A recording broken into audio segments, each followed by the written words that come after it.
Well, you know what that means, folks, but this week it's a special occasion because this week on Little Bit of Bolin, it is Kenny Star Maker Bolin's birthday this week. Well, it was. Well, at least let's say this. It's March 16th is the birthday on one of the birth certificates associated with one of his legal names and one of his social security numbers. So we generally just go with that. But it was this week, and no matter how you look at it and what document you look at, it's been within the month of March. So, ladies and gentlemen, for a little bit of Bolin this week, a man who is currently under investigation by the Kentucky State Police in the disappearance of Ma Bolin, the birthday boy himself, Star Maker Bolin. Kenny, how are you? Oh, that's a hell of an introduction there. You just couldn't enlighten the positive. You had to accentuate the negative, as usual. Accentuate the negative. We won't call the whole thing off because you got a little bit of splaining to do. Now, I have been hearing for weeks and weeks that you were trying to get Ma Bolin to move out. She might move out with some friends of hers, the Fink family, or she might move in with your sister June, or she might go down to Florida with Grandma Bolin or some member of the extended. Grandma's dead. It was going to be her sister June. Grandma died then. I know that. She died untimely at age 93.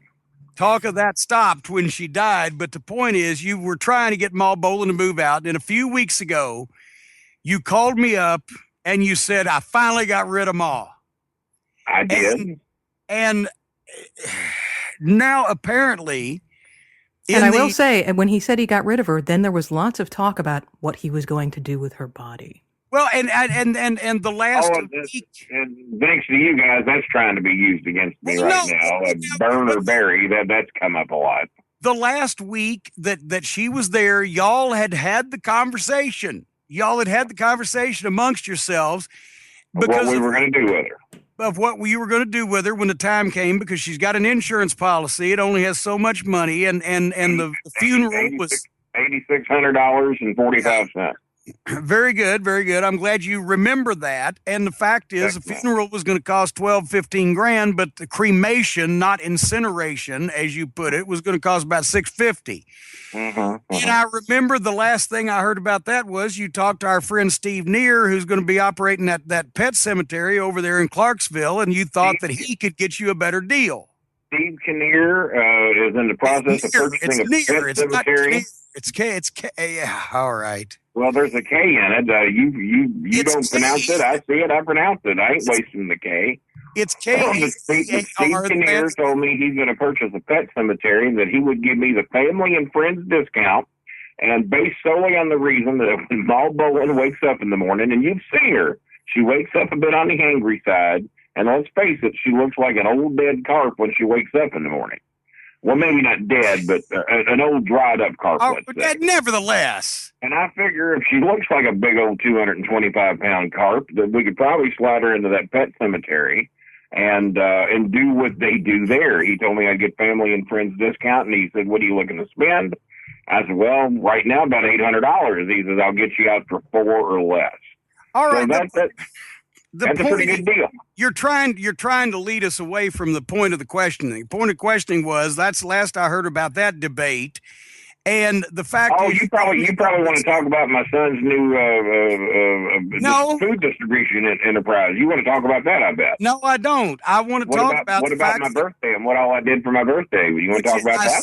I swear to God, just let me get this out so we can continue this in a positive flow of a conversation. I'm just trying to steer you in a proper line of questioning, was not to hurt your little show there. 2 weeks ago, you said to me, you called me up and you said, I finally got rid of Ma.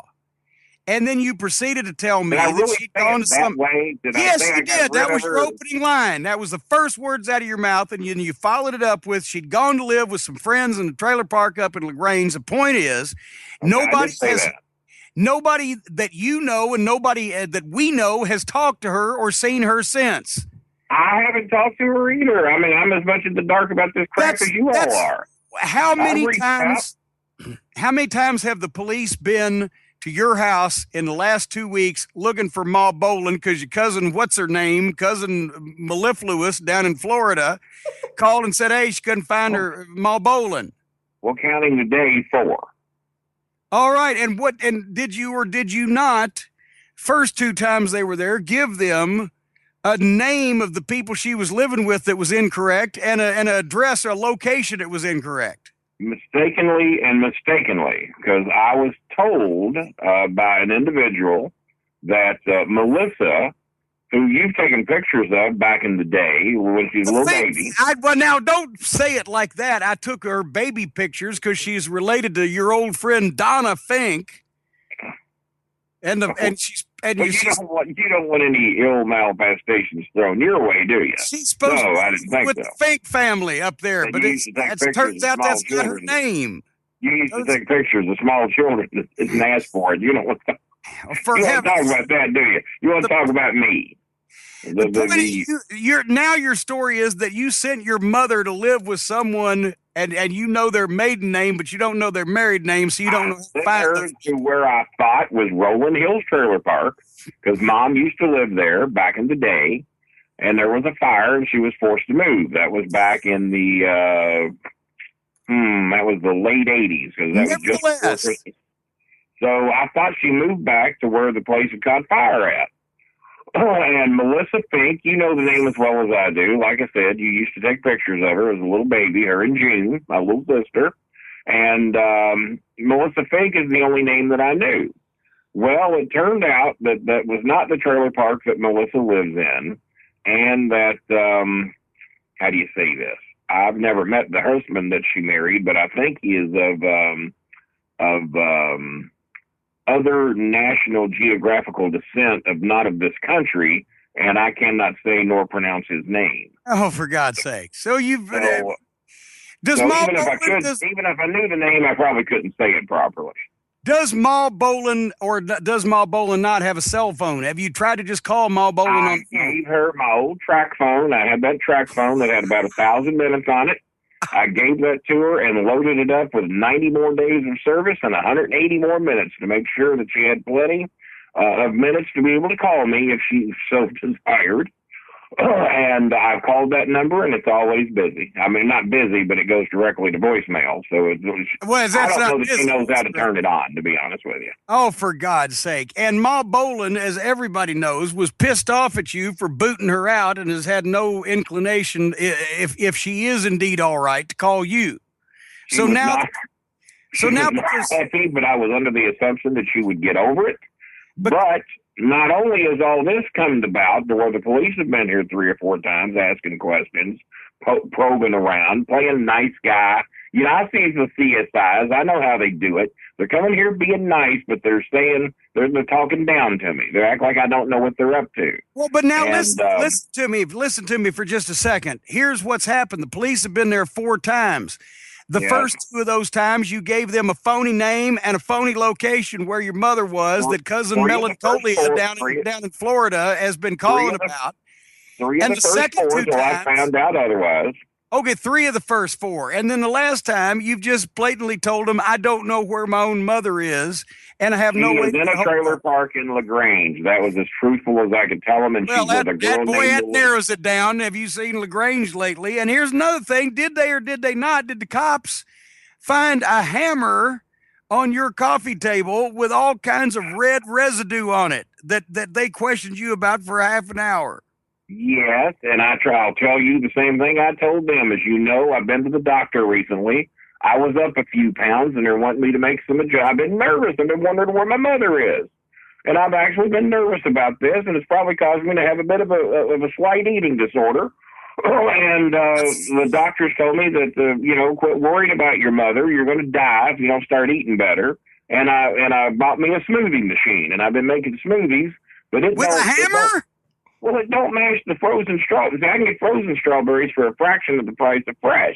Oh. So I buy the frozen strawberries. I take them in there and I put them in, wrap them up in a towel and then bash them and just bash the crap out of them until I get them nice and softened up to be able to go into my smoothie machine. Yeah, you just bash and bash and bash your anger out until finally you're able to take the residue and disguise it. The strawberries, not my mother, you sick man. Well, come on. So basically, well, wait a minute. No, you've been there for a while.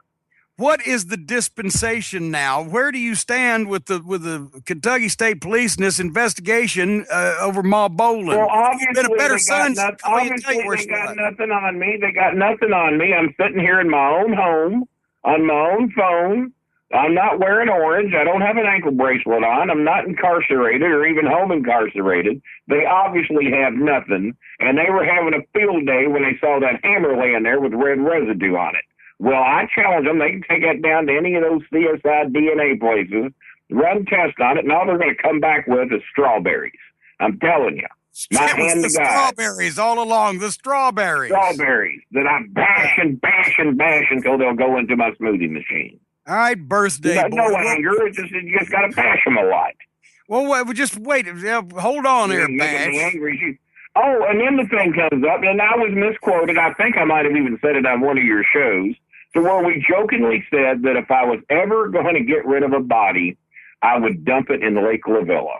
And you're familiar with Lake Lavilla from back in the and that's most people think that. That's why so many of them end up there. Turns out on the news they found a human skull in Lake Lavilla, and all kinds of people around there trying to link that because Ma Bolin hadn't been seen in a while. Well, they're trying to link that skull in Lake Lavilla with my strawberry daiquiri hammer that I got here. I gotta say here in this case, I don't think you have any reason to worry. I think you're safe. There's no way they're going to be able to link a human skull to Ma Bolin.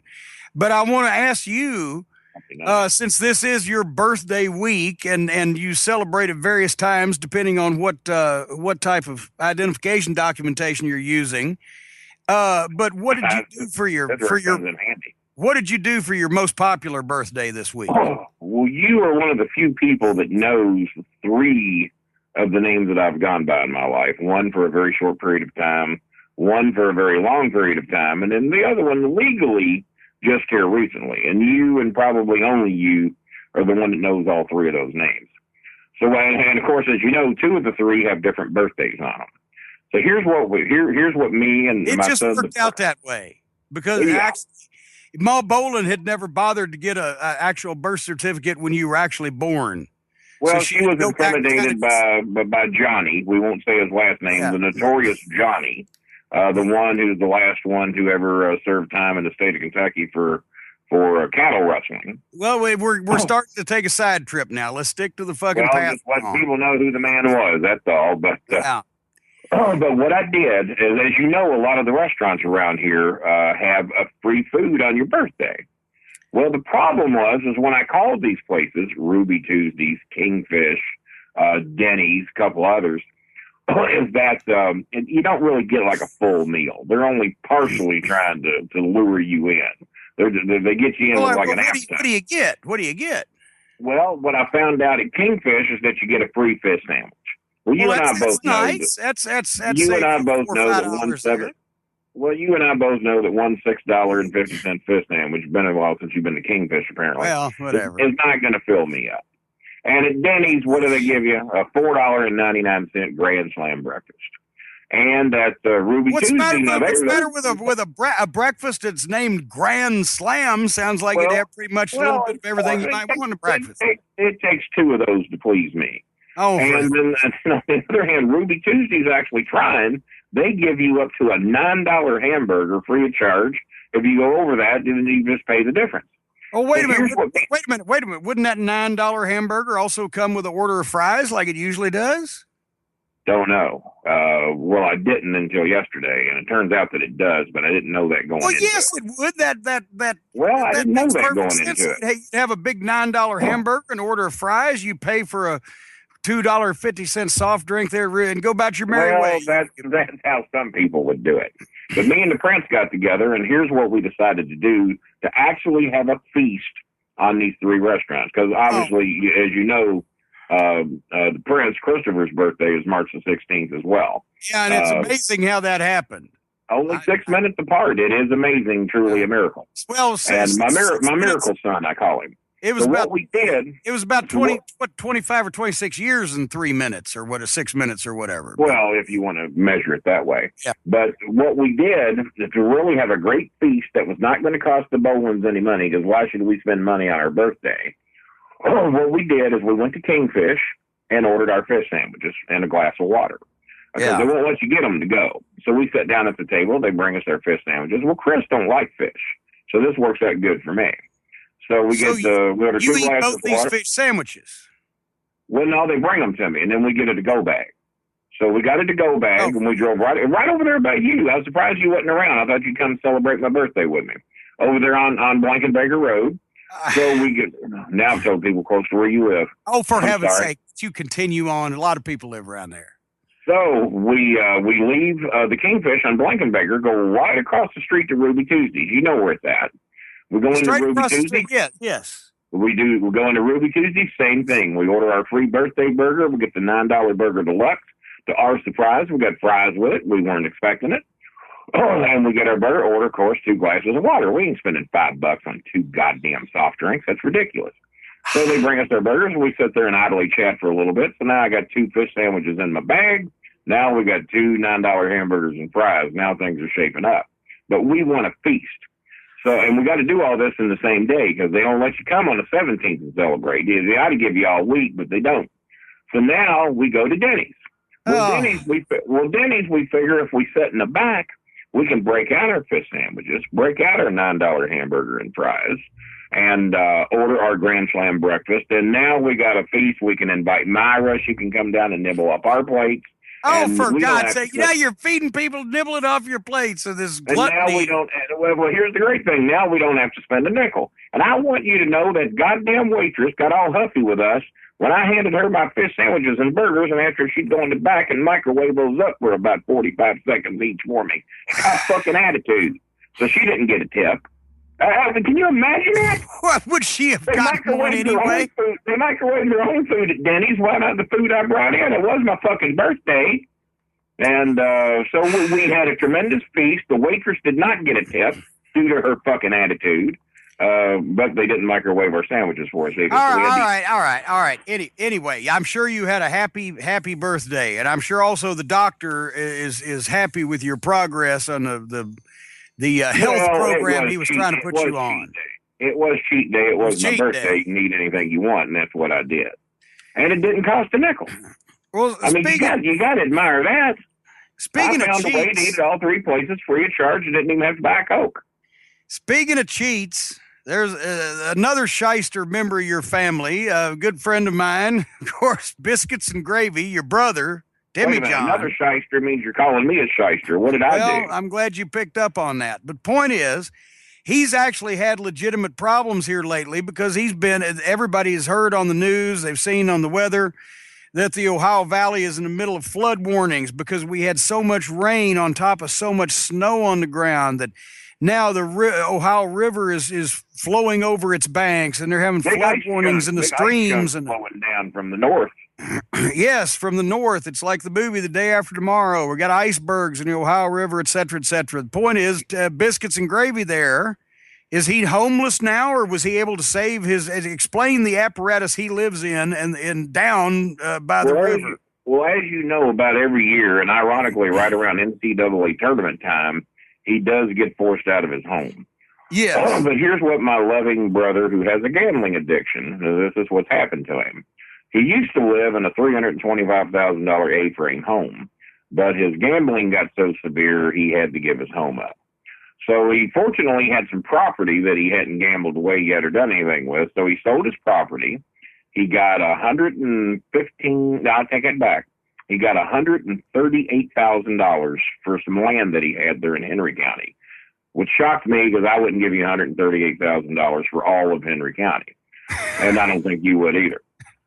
So he cashes that out, and he meets some Amish, or they weren't real Amish, but they were like Amish down around Glasgow, Kentucky.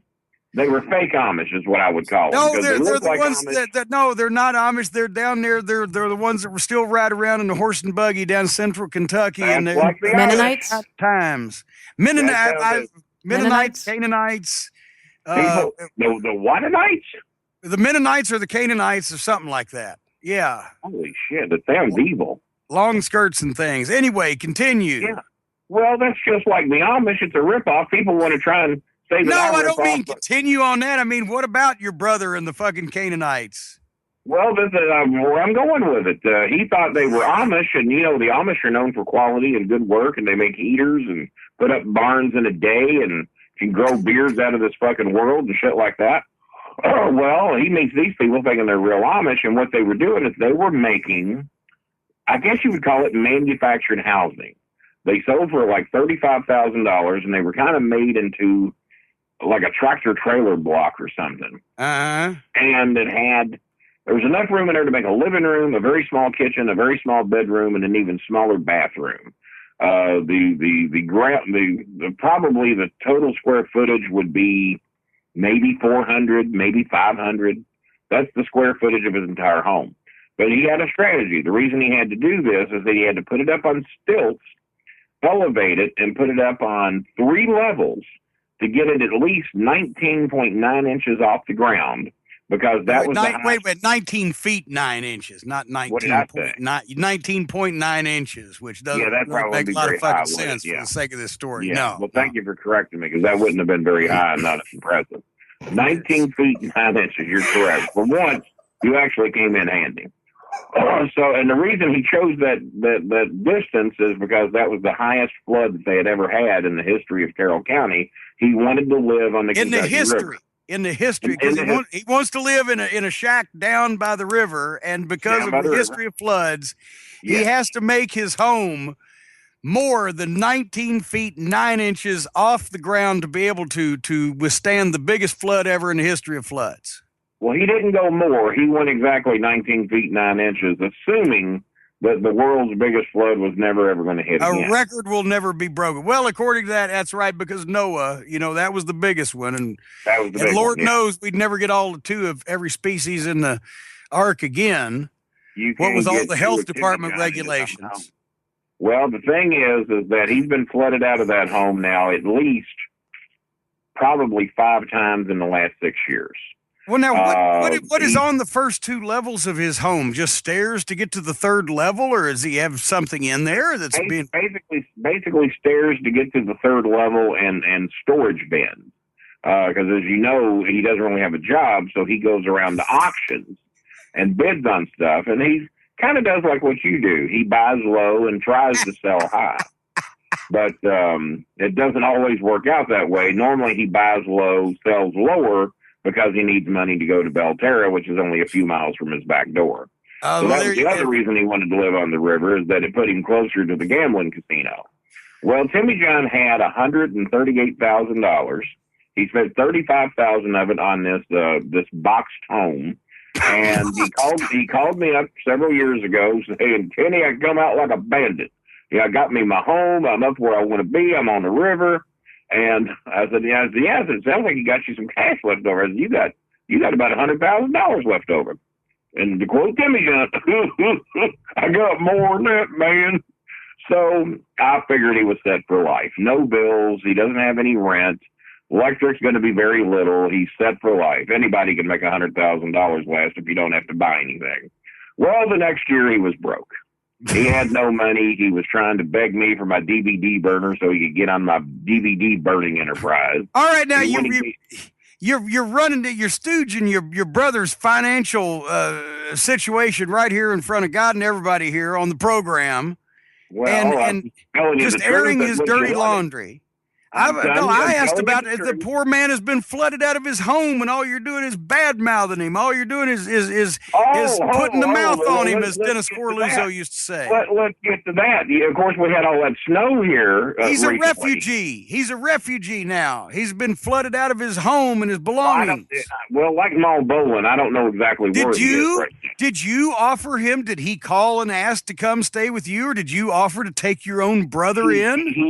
He did call and ask, because he told me that the water was rising. Well, that happens when you live on the river, and it rains and it snows. And of course, where he was at, he had 25 inches of snow. Well, then that snow melted, and then of course, all up and down the Ohio, that snow melts. It all pours into the river, and then dumps right into the Kentucky River. Thank you for that science lesson, Bill Nye. But once again, did you take your brother in? Did you give charity and comfort and aid? I'm getting to that. Well, then the 4 inches of rain fell on top of the 25 inches of snow, and they got severe fucking flooding going on there. So he calls me. He says, Kenny, how big's that place you got down there? I said, well, Tim, it's a one-bedroom apartment. Well, where did Ma Bolin stay? I said, well, she slept on the couch.